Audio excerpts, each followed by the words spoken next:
Assalamualaikum warahmatullahi wabarakatuh. Perkenalkan, nama saya Raden Roro Alsyadira Tabina Sudiutomo dari kelas 11-6 absen 26. Di video tugas sejarah kali ini, saya akan menjelaskan tentang kebijakan tanam paksa, kebijakan pintu terbuka, dan kebijakan politik etis. Pertama, saya akan menjelaskan tentang kebijakan tanam paksa. Tanam paksa adalah kebijakan yang diterapkan oleh penjajah Belanda agar dapat mendapatkan penghasilan sebesar-besarnya. Ada dua faktor yang membuat kebijakan tanam paksa ini harus dikeluarkan. Faktor pertama, yaitu pemerintah Belanda menerapkan sistem ini pada saat itu karena mengalami krisis keuangan akibat pengeluaran besar yang harus dilakukan dalam mengatasi pemberontakan Pangeran Diponegoro pada tahun 1825.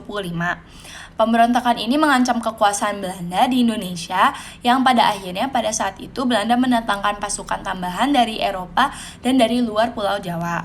Nah, faktor kedua yaitu ada pemerintah Belanda juga mengalami masalah keuangan di Eropa karena akibat pemberontakan Belgia membuat lepasnya negara Belgia dari Belanda pada tahun 1830.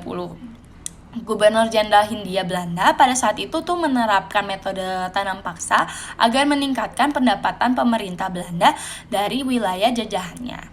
Tentunya kebijakan ini memiliki dampak bagi warga Belanda dan warga Indonesia. Sistem ini justru menimbulkan hal yang kurang baik bagi warga Indonesia, akan tetapi mendapatkan keuntungan baik bagi warga Belanda. Warga Belanda untung mendapatkan keuntungan uang yang besar, sedangkan warga Indonesia mereka harus bekerja paksa di perkebunan milik Belanda yang tentunya tidak mengenal istirahat. Pada akhirnya warga lokal kayak jadi kelaparan dan menyebabkan kayak wabah penyakit di mana-mana hingga angka kematiannya meningkat.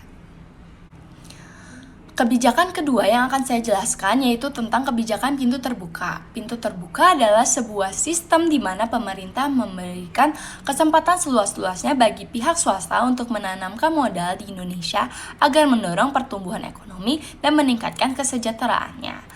Kebijakan pintu terbuka ini tentunya memiliki latar belakang yang merupakan hasil dari kemenangan Partai Liberal Belanda dalam pemilu yang diadakan pada 1850.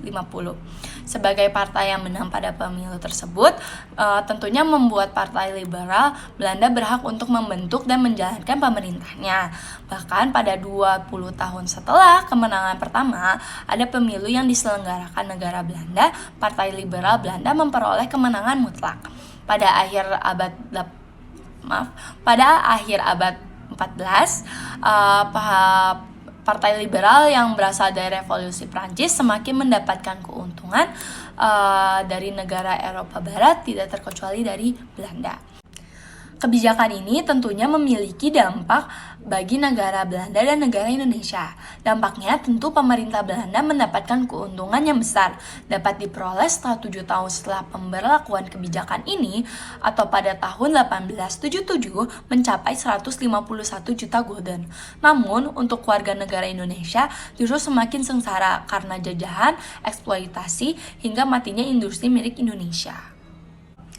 Kebijakan ketiga yang akan saya jelaskan yaitu adalah kebijakan politik etis. Politik etis adalah kebijakan balas budi yang dibuat untuk menggantikan kerugian masyarakat Hindia Belanda kepada Indonesia atas eksploitasi yang dilakukan pemerintah Belanda.